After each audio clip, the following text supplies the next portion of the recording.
You would never send a kid off to play Little League baseball without teaching them how to hold the bat and toss the ball and catch the ball, because they'd come home from baseball, they go, Daddy, baseball sucks. It's like, no, Johnny, you suck at baseball because you haven't got the basics. So the problem isn't that meetings suck.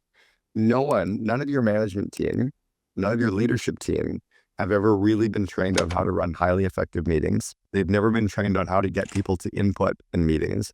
They've never been trained on how to allow people to opt out of meetings.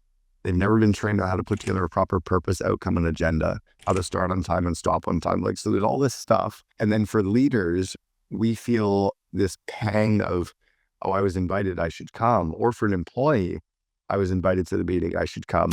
No, it's optional. If you look at the purpose, outcome, and agenda, and you're like, I don't really need to be there. Or based on the agenda, I'm only going to come for the first 5 minutes, and then I'll let the team run the whole. I'll just make sure that you're on track, and then you guys can do the whole group discussion, the brainstorming, come up with the consensus, tell me what you think. I don't need to be there for the 50 minutes in between. All of that is possible. Running a classroom session, like one of the 12 modules in my Invest in Your Leaders course is classroom training. So it's like reset up and pre-prep and it's like the moderator there. So that's really a skill that has to be taught, which is great.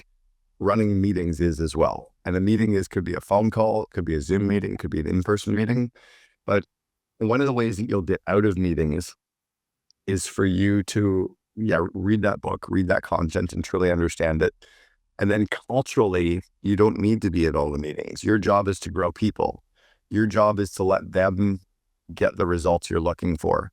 So if I was to come to you as one of your direct reports and I come in and I'm like, Eliza, what do you think I should do about teaching our people AI? What you should be doing is saying to them, what do you think we should do? Because they're going to say, I don't know.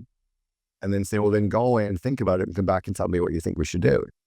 If they come back and they go, okay, I went away, I thought about it, I come back and I don't really know what to do. And you go, okay, what did you do? How did you go through it? Then you can tell them the kinds of questions they could ask. You then make them go away and come back. But by you giving them the questions, you're not training them to sit down and think about the problem. Years ago, when my 21-year-old was 15, I was in Vancouver, Canada, and we were sitting at home and it was the middle of the workday and I was just working on whatever projects. And he said, hey, Dad, can you make me an egg? And I'm like, sure. So I walk out to the kitchen and I'm like, grab the frying pan out of the bottom drawer. So he does. I'm like, go grab 2 eggs out of the fridge. He goes, I just want 1. I said, I know. I'm making you an egg. You're going to make me an egg. And he started to laugh. And I'm like, grab the butter, take about this much butter, put it in the frying pan, turn the gas on. No, press it in, turn it. Like I didn't do any of it. I stood there and showed him what to do. Okay, here's how you crack. All I did was crack the first egg. And then I literally made him fry us both an egg. Then I made him put the eggs on a plate. Then I made him wash the pan. Then I sat down and ate an egg with my kid. Right. The next day I walk in around 1 o'clock. I walk into the kitchen. He's got stuff all over. I'm like, what are you doing? He goes, I'm making an omelet. I'm like, where did you learn how to make an omelet? He goes, I knew you weren't going to make it. So I looked it up on Google. So your job as a leader isn't to give them the questions to go and figure it out. It's to get them to start trying to figure it out and then come to you and say, I couldn't figure it out. And you say, well, what questions did you ask yourself? How did you approach it? Walk me through that. Then show them the gaps, then make them go back and do the work again. Your job is not to be in the meetings to make sure that they're thinking through or talking through or debating or covering stuff. Your job is to make sure that their meeting structures are set up properly so that they can get results. So your job is to grow them to run better meetings. In fact, when Elon sent out that famous text message about 5 years ago to all his employees and said, if you're initiating meetings, stand up and leave the meeting.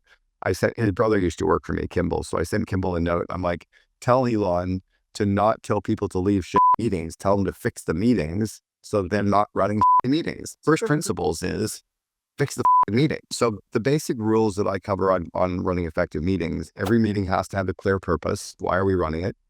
A meeting can only have a maximum of 3 outcomes. If there's more than 3 things we need to get done, have a separate meeting because it usually involves a separate group of people. Every meeting has to have an agenda. I try to book the meetings for half the time I first think about booking them for as a rule, and I teach everyone that. So if you're like, let's get together for a half a day, book it for 2 hours. Let's book an hour meeting, book it for 30. Like it's like a quickie. You can get it done in less time if you need to, right? Every meeting has to start exactly on time. regardless of if somebody's showing up late for meetings, start, because there's not a single Olympic athlete in the world that shows up going, oh, sorry, I'm late, right? They're like, the race has already started. The reason that people show up late for meetings is everything runs back to back. So what the rule becomes internally, every meeting and every phone call and every Zoom meeting finishes 5 minutes prior to the scheduled ending time. So what people say is, I'll block off 5 minutes between meetings. No, it doesn't work, because if somebody else books you into a meeting, there's no 5-minute gap anymore. So what really works is the cultural norm that we finish every meeting in 5 minutes early. So you start a 1-hour meeting. Let's say you start a meeting at 9 o'clock.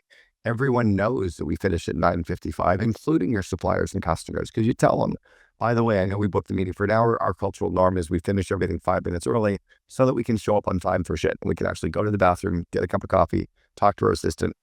Everyone's like, oh my God, finally. There's all these little game-changing tricks but if you teach every employee this, employees start leading up in the organization, right? So employees read the book Meeting Suck. They start saying, you know what? No agenda, no attenda. Like, I can't CS to come to a meeting when you didn't tell me the purpose, outcome, and agenda. This is the one that hit me when I was the COO at 1-800-GOT-JUNK back in the day. I walked by a meeting room with glass walls everywhere, so there was no blinds. And because we didn't want like secrets, because there's always fear, right? And I walked past this glass walled meeting room, and there's one of the women from HR, somebody in finance, somebody in ops, a marketing person, and the VP of IT. I'm like, there's no possible reason that group should be meeting. So I asked the VP of IT later, I'm like, Roman, what was that meeting for? Oh my God, it was such a waste of time. I'm like, why did you go? He goes, well, our new HR head invited me. So I said, yes. I'm like, what were you talking about?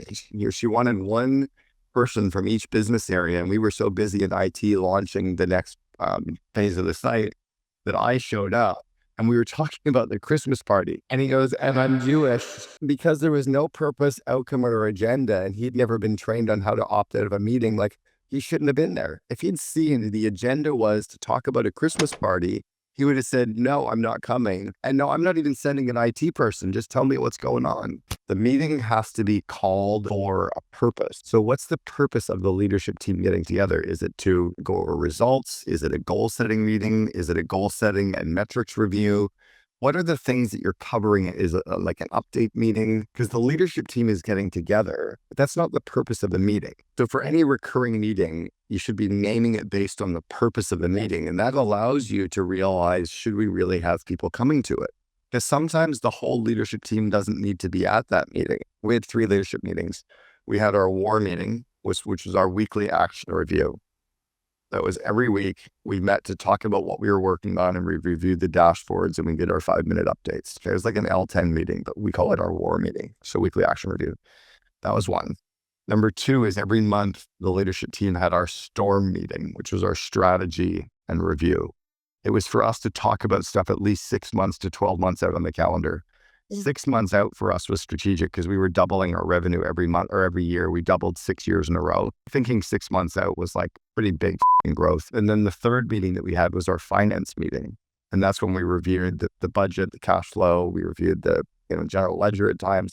But it was just, and it was called the finance. Now at all those meetings, the whole leadership team was there, but we didn't call it a leadership team meeting. We called it finance meeting, our war meeting, our storm meeting. So that way the leadership team could sit in on their team's meetings, or the leadership team could sit in on other functional meetings. Like the head of finance could go sit in on a marketing meeting if they wanted to. So everybody's meeting rhythms cadenced. Every business area should have their weekly, and all those weekly should happen at the same time, and it should happen right after the leadership team one. And that way there can be information. So if something happened at leadership team that needs to get out to the whole marketing team, the head of marketing walks out of the leadership team meeting, walks in. The other cultural norm that we taught is, when you say, sorry, I'm late, what it really means is, F you, I'm disrespectful, and my time is more valuable than yours.